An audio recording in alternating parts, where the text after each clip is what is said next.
that can do a million things from scheduling, analyzing, researching. What do you want it to do? We can probably find a tool that does that.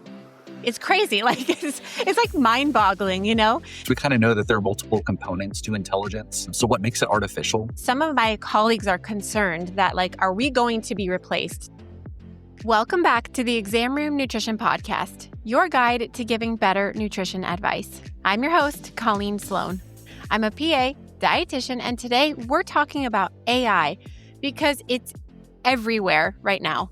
It's writing emails, drafting college essays, designing logos, and even recommending what we should eat for dinner.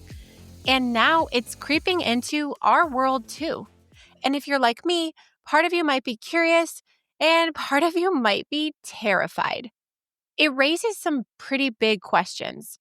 Will AI make our jobs easier, or is it quietly learning how to replace us?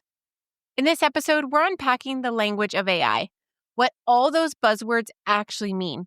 Things like generative AI, predictive models, hallucinations, prompts, chatbots.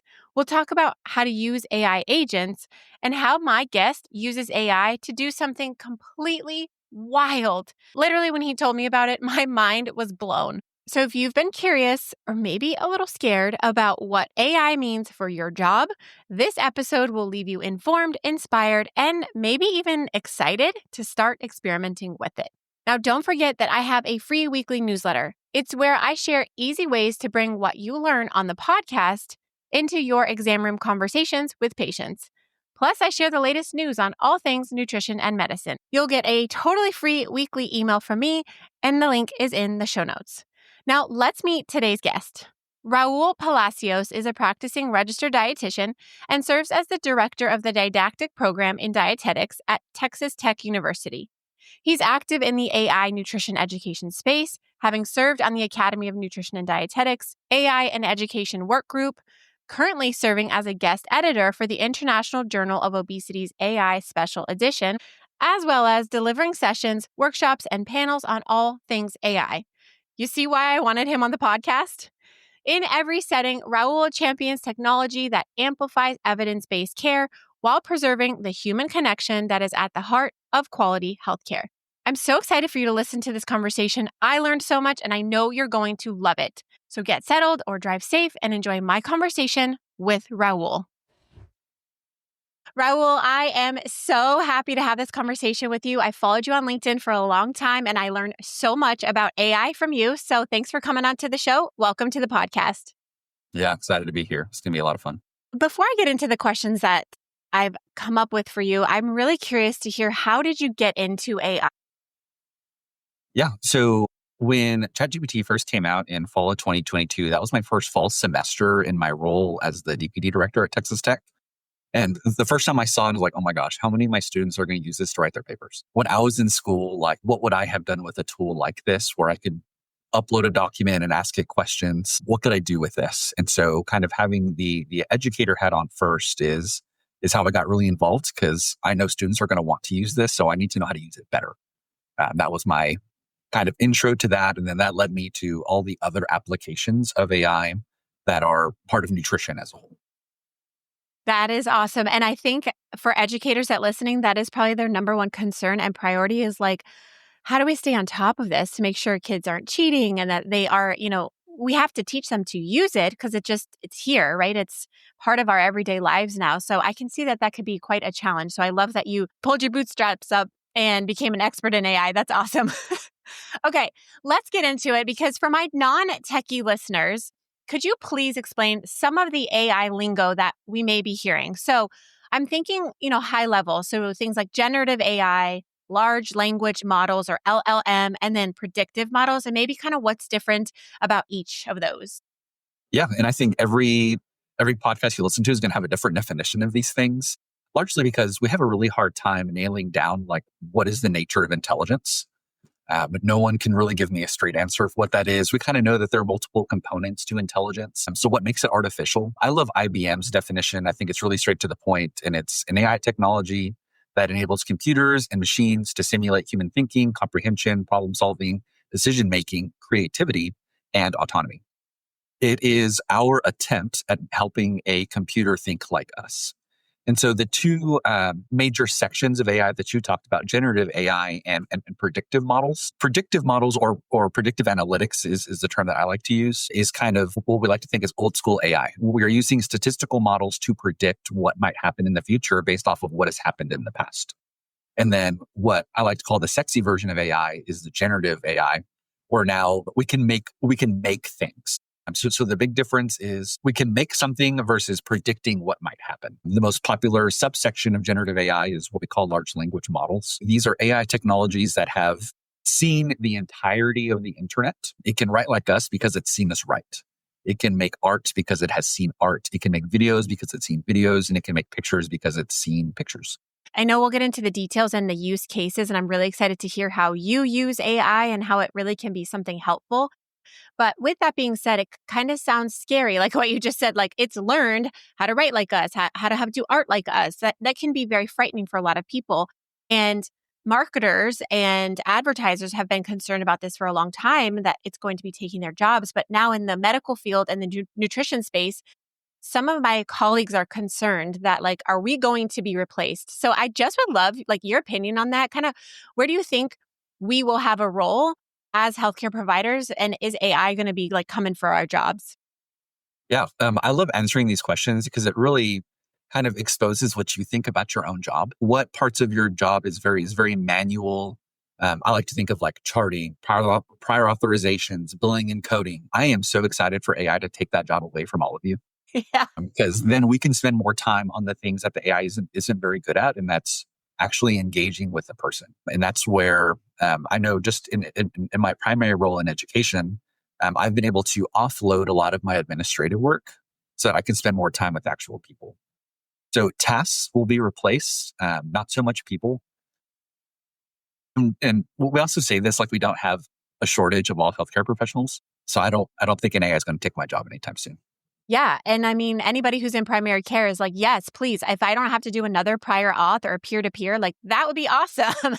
So I love that answer. So if you guys are nervous about AI, replacing you, it's not going to happen. I think we need to be smart and learn how to use it to help us and to benefit us and to make us faster at some of these tasks, and absolutely delegate some of those unnecessary tasks to AI. And we will get into that and kind of how Raul does that in his day to day in a little bit. Let's talk about some more language. I'm curious if you can explain what a hallucination is, because we'll hear that often. And what do we need to do about it?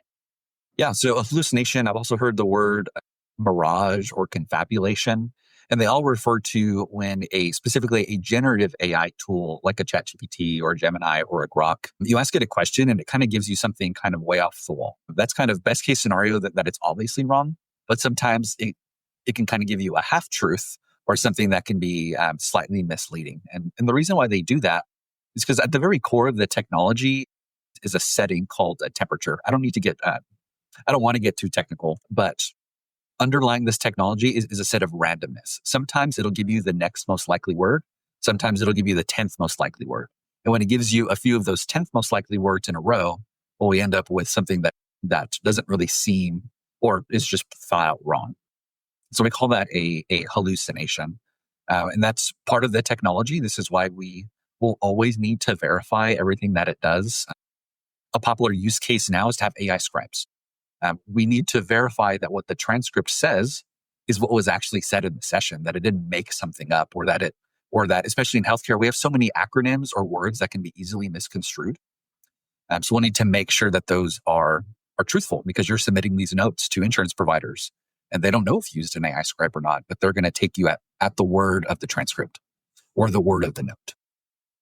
That's a really good example that I think a lot of us can latch onto and be like, oh, okay, that makes a lot of sense. Now, another thing that I'm hearing a lot, at least in my space, right? I'm in like podcasting and marketing, at least for this side gig that I run on the podcast.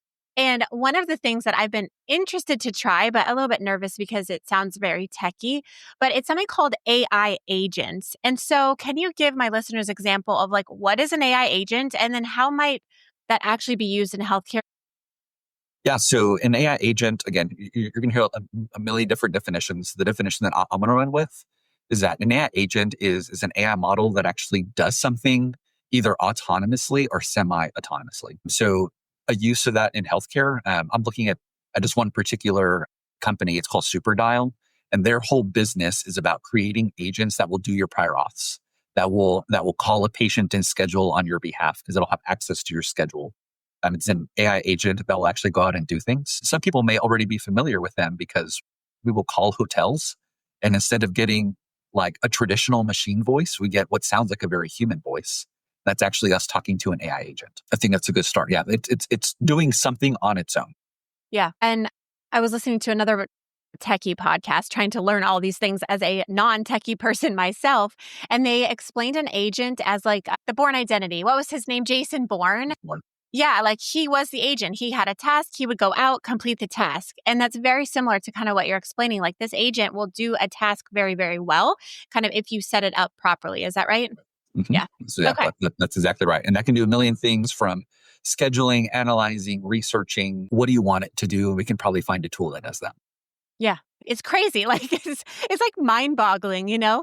But I think it can clear your plate of a lot of those tasks that you don't want to or don't like to do, like thinking prior auths again. So something really cool and interesting. We're not going to dive too deep into AI agents now, but if you guys are interested in that, I'm sure there's plenty of information online. You can learn more about how to use AI agents. But Raul, let's get into some lesser known AI tools. We're all very aware of, the top dogs, ChatGPT and Google Gemini, maybe even Microsoft Copilot, some of you have heard of. But like, what are some lesser known ones that maybe clinicians don't know about, but that really excite you? Yeah, I think the top two that I want all of your audience to know. The first one is Perplexity. Perplexity is more so a search engine that has AI capabilities, but where this will differ from traditional AI search is that it will always give you references. And there's even a deep research function that can be triggered on the free account, and you can look for business content, social media content, education content, research content. It's very particular to what exactly you're looking for. And it'll always give you a source. It's either going to tag to an actual paper, a website, an article, but it's famous for always giving you sources. And then the second one, which I think will have the biggest ROI, is an AI tool called Open Evidence. Open Evidence requires an NPI number to access, but it is made for providers to have access to specific medical information, and it has a ChatGPT-like interface. I have a patient that has this. Give me the most up-to-date research on treating this condition. But its whole database, instead of being on the entirety of the internet, it's on the entirety of medical literature. I love Open Evidence, and honestly, I kind of forget to use it. I don't, because it's new, so it's not like on my brain, but can you give us maybe one or two more examples of like how you would search? Because I really love how you said it has that Chat GPT interface of like, I have a patient who has, I don't know, stage 3 kidney disease, and what are the latest guidelines? What are some other, I don't know, things that you found really helpful in Open Evidence, or an example of maybe a clinical scenario that it helped you with? Yeah, so I think as far as asking the question, two key components.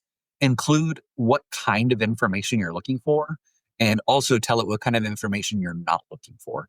So in a lot of the work that I do, I make sure that when you're pulling me resources, I want it based off of human studies and not so much animal studies, or I want adults instead of pediatrics, or pediatrics instead of adults. I want end-stage renal disease instead of CKD 1 through 3. But to give it both what you are looking for and what you're not looking for. And that'll save you a lot of time with the back and forth of, well, I didn't actually want that. Well, because you didn't tell you didn't want that. It kind of goes back to the actual initial prompt. But those kinds of things is, okay, what disease state, what age range, what are the comorbidities, what are the medications that they're potentially on? Of course, we're not going to be identifying information here, but we can give all of that kind of context in order to save you time sifting through it. And can you put a year time frame? Because Sure can. I think I've used it, and it brought me like an article from like 2008, which may be still okay, but like I kind of wanted more newer guidelines, so you can put a range. Right. Yeah. Absolutely. And that's definitely something to recommend. I like to put a little caveat at the end, past 5 years, but also include landmark papers with the highest number of citations. Because that'll just make sure that I'm not missing something that is kind of like standard or something that is an established part of the field. Yeah, that's a really, really good point. Okay, I want to pick your brain and to dig a little bit even deeper into your favorite tools that make your work easier or just more effective. And I want to kind of hear those multiple hats that you wear because you're an educator, you're a clinician, even with your research.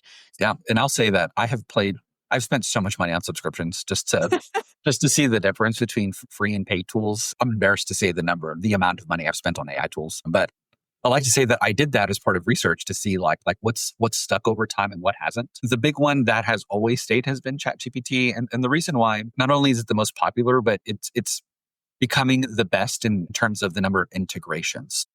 So now I can connect my Notion account. I can connect my Google Calendar or my Google Drive so that it has access to where I store a lot of my information.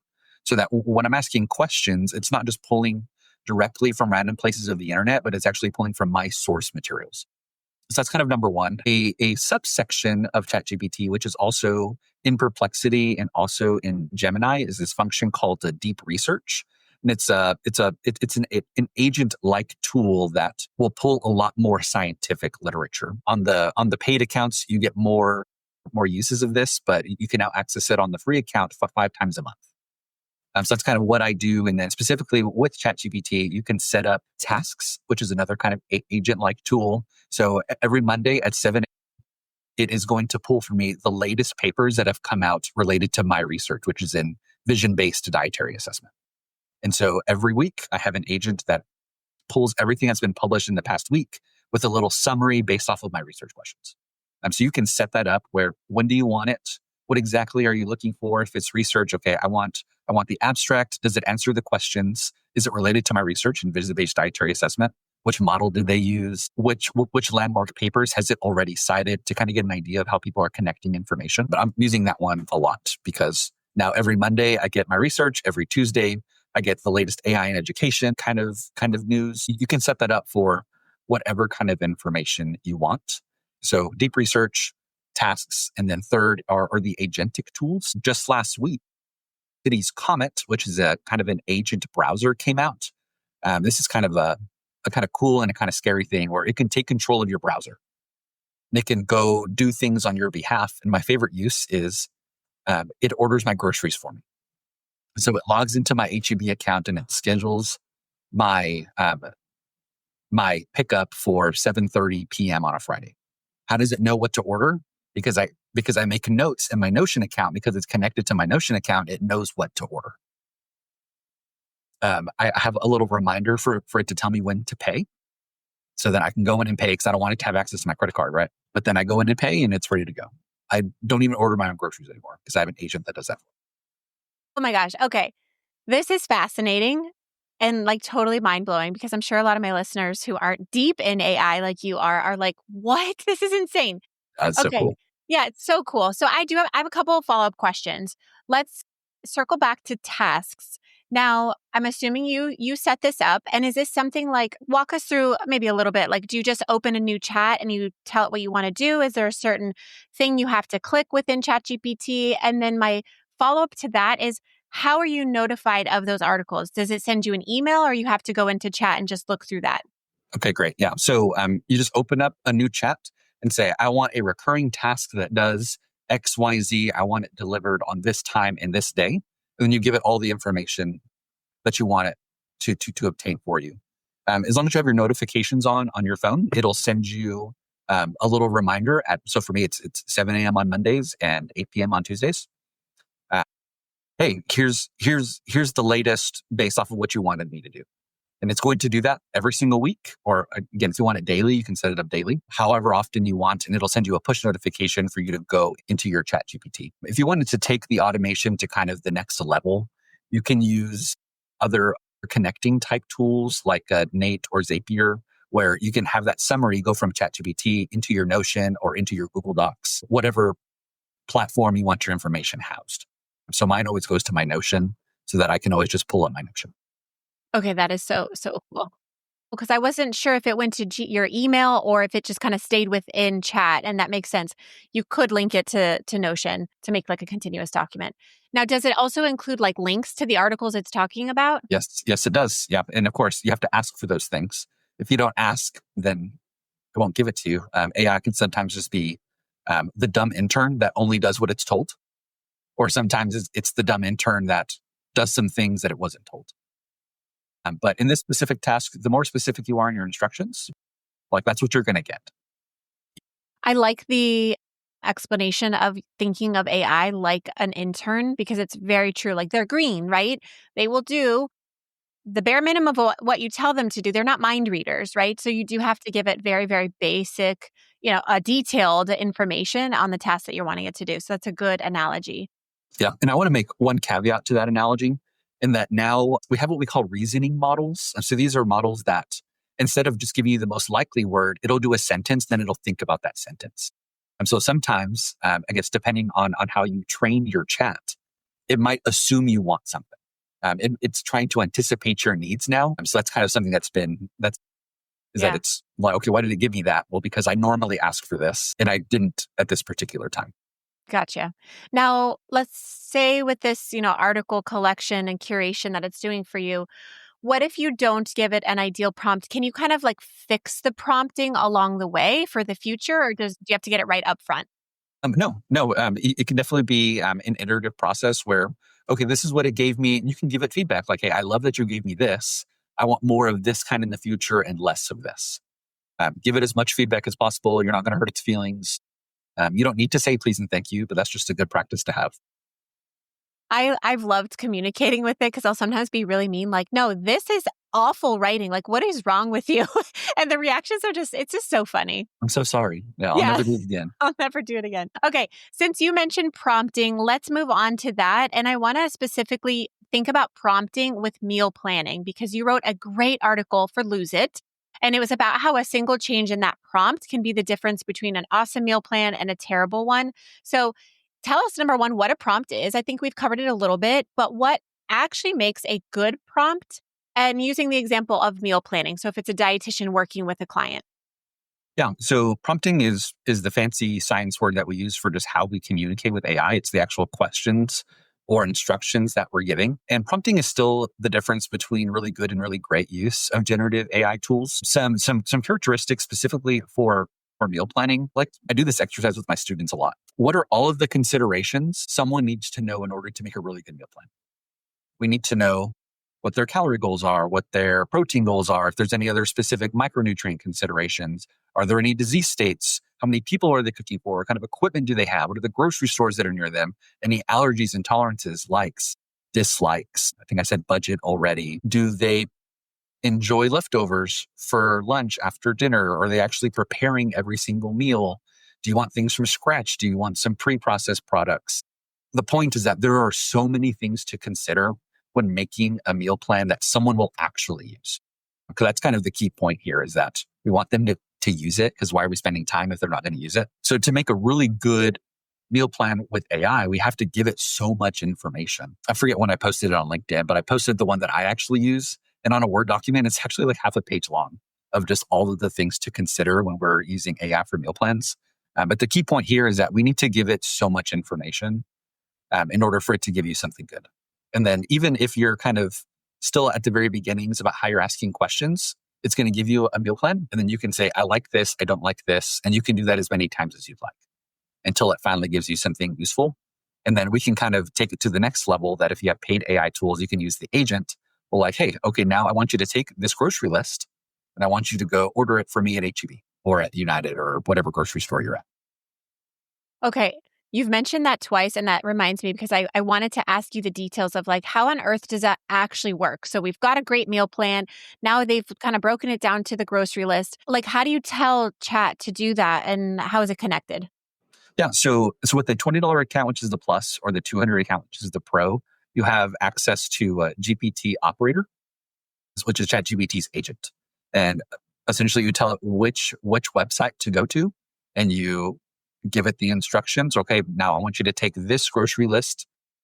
I need you to order at least this amount, because what I figured out is that sometimes it didn't order enough because it doesn't quite understand, like when you order fruits and vegetables online, but you order it by the pound, but it says you need one zucchini. So like, how does it work like that? So sometimes that needs a little bit of editing, but you just tell it, but there is a button you can click to add GPT agent.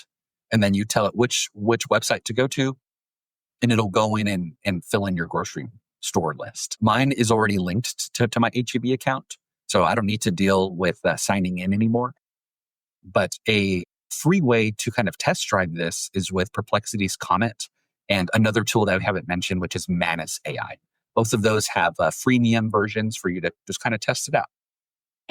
So besides meal planning, how else would you suggest, maybe besides meal planning and like open evidence for research, what are some other ways that you can kind of suggest that dietitians or, PAs, people in my audience, start using AI in their daily work? Anything that we haven't touched on? I think a lot of what has been especially helpful for me is, okay, here's something I want to say. I do a lot of speaking stuff to various audiences. Okay, here is what I want to say. Help me change my terminology. Help me add a story that might appeal to this demographic. Or, hey, like, here's my story. Who am I leaving out of this story? So as far as clinicians are concerned, we can be very guilty of using a lot of medical jargon and not really knowing how to like make that simple. Asking an AI, like, hey, here's what I want to say. Help me explain this to a 6-year-old who really likes dinosaurs. Or help me explain this to a 75-year-old male who has broken English. How can I make this really simple? I think those are really low risk, high reward. Is just having something else to help you kind of collect your thoughts for a different audience. That's probably my top use case is, here's a presentation I did. Okay, now help me change this for this audience. Okay, let's get into some mistakes people made. And I hope you guys are hearing like the importance of prompts, because like we've talked about, if you don't give it enough information, it's going to give you an answer, but it's probably not going to be the answer you're looking for. So what are some mistakes that you see either clinicians or even just general people when they use AI? What are they making and why are they getting frustrated with using AI? Yeah. So prompting aside, I hate to say that every time I hear someone be frustrated with AI, it's for lack of a better term, it's a skill issue. You're just not asking a very good question. But one of the big mistakes that I see professionals do is this is very specific to the research component, is that you don't ever actually read the paper yourself, or you don't actually read the source yourself. And because due to the randomness that we discussed of generative AI tools, sometimes that summary can be very misleading, or maybe the actual paper has an inconclusive evidence finding, and then it might construe that as leaning towards something. And so if you don't ever actually read the paper yourself, you may misrepresent that paper because you only read the AI summary. And this is true for the general public, that now everyone has the Google AI overview. Even though it has a link, what happens when it misconstrues something?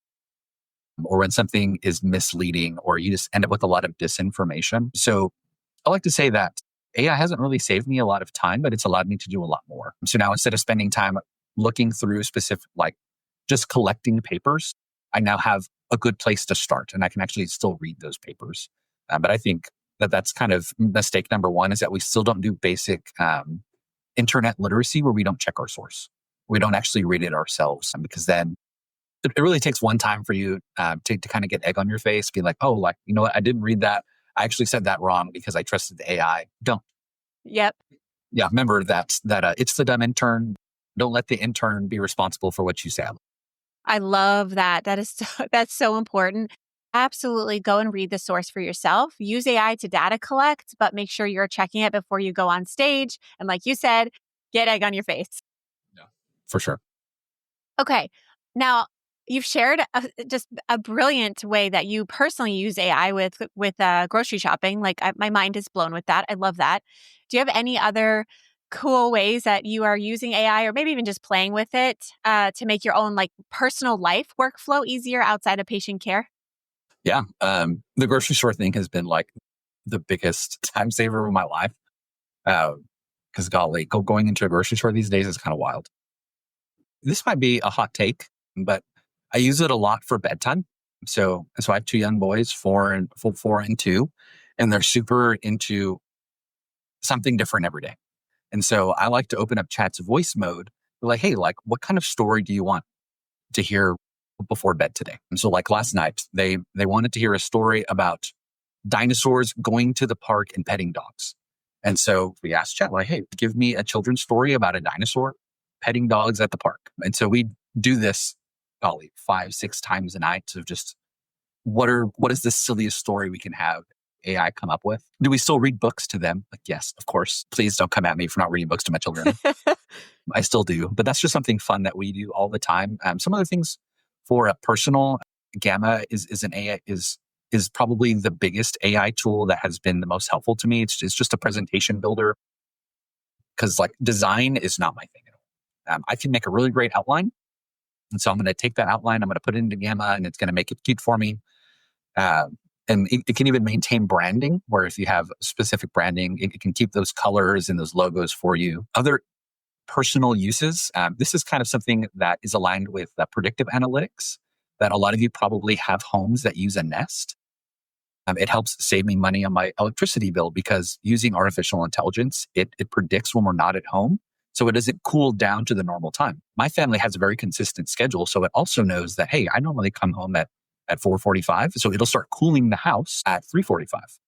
So instead of running all day, it'll actually stop running for a little bit to save me some money on my electricity bill. So in my role as an educator, I'm playing around with making custom chatbots for a lot of different coursework. The one I'm most proud of in my medical nutrition therapy class, I teach the first diabetes section.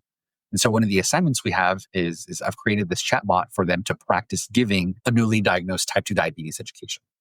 And so I grade their chats to make sure that they're covering all of the main components that we've covered in class. But there's a lot of exciting opportunities in the AI and even AI VR world of being able to bring simulation, more realistic simulation into the classroom. Because the alternative is a student is going to read off the script to another student, and they're going to know the questions that are going to be asked. And that's not realistic.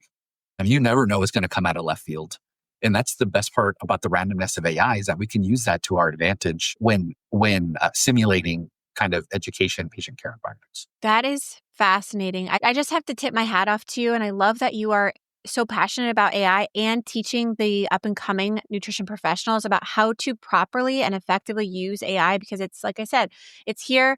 We need to learn how to use it. And I just think your students are going to be so grateful and thankful for what you've taught them and how to utilize it. And so I do have a lot of educators on my podcast. And actually, as of January 1st, I will be stepping into a new role. I'm going to be becoming part-time faculty at South University's PA program down in South Florida. So I'm really excited about that. And if you guys or me want to have Raul back on specifically for how he utilizes AI and more like education, because even you mentioned Gamma, like there's so many things that we can learn from you. So guys, if you're interested in more like education type of a podcast moving forward and how he uses AI in the classroom, send me a message on Instagram at Exam Room Nutrition, and I'm sure Raul will be happy to share all his tips and tricks on how he uses AI in the classroom. Okay, my final question, because you are just on the cutting edge of AI, let's look ahead. What do you think like the next big shift is going to be for nutrition professionals and healthcare providers as AI just continues to evolve? Yeah, this is always the big question. It's kind of what's next. So we'll kind of do kind of doomsday, and then we'll do like not doomsday. So doomsday is that all kinds of information is going to become even more readily available to the general public. We're already seeing less Google searches and more chat questions, specifically for medical things. You can imagine the dangers of this. One of my favorite stories was over the summer, someone was trying to reduce their sodium content. And so chat told them to have more sodium bromide. Didn't tell them how much. So they were just dumping it all over their food, and they ended up with a bromide toxicity. So we still have the danger of they don't know what questions to ask. They don't know if what it says is actually true or misleading. So we're going to end up with many more medical emergencies that are going to come up from someone not going to a medical provider and instead going to a generative AI tool. So that's something that we're going to have to be especially mindful of, is that now we as healthcare providers are going to have or are going to be encouraged, and I'm going to encourage this as well, for us to create tools. Trained chatbots is just one low-level thing that has our information. So that it's not pulling from the internet, but it's pulling from our source information, from sources that we trust, so that we can direct clients to a better source of information in a way that they like to use it. No one really goes to websites anymore. No one's going to read a .gov or a .edu anything. They're going to want to know what chat says. And so if your specific chatbot can potentially have something that has information in a platform that they like, then that'll be fantastic. So another big shift is that we're really going to be able to move away from a lot of our administrative work. Maybe not totally, because we're always going to have to double check that, hey, that billing code was the right one. Did it use the right ICD-10 or the right CPT code? Like we'll just always double check those things, because what happens when we use the wrong billing information. We don't get paid. So we'll make sure to do that, but it'll be less of that. Instead of manually writing notes, maybe we can just spend a lot less time just checking that the notes were accurate, with the goal being we can actually spend more time with people. If you've ever worked in a clinic, then you know that like your time is so crunched. Your burnout is hopefully going to be significantly less when we can move away from the parts of the job that really drain us to the parts of the job that like we really came into healthcare for, and that's to actually help people. People love people a lot unless they're not accessible. So AI is going to help us do that in a lot of big ways. So big picture, I really want us to be able to spend more time with people and less time on paperwork. Because AI is really good at paperwork. So let's let the tool do its job with appropriate oversight. Yeah, it's exciting. Like, I'm really excited to see where it goes and how we can utilize it. And so, guys, don't be afraid of AI. Start playing around with it. All those suggestions that we had talked about, get really good at prompting. And like I said, if you have questions or you want Raul to come back on, send me a message on Instagram. And Raul, where can people hang out with you or learn more about you, or maybe just follow along your journey on trying out different AI tools? Yeah, I am currently exclusively on LinkedIn. Probably I post all the time. I feel like I post too much. The algorithm's against me right now. Me too. But that's where I post most of my content. Eventually, I'll move into some long form content. I would love to start making videos. But yeah, LinkedIn, that's the place to find me. Happy to help in small ways. Happy to consult as much as I can. I love this stuff. This is like my life right now. It's so awesome. Well, thank you. I've learned so much from you, and I'm sure people will want you back on to kind of learn how you do the whole education space with these chat bots you were talking about. So thank you so much for the gift of your time and teaching us so much about AI today. All of his contact information will be down in the show notes, guys.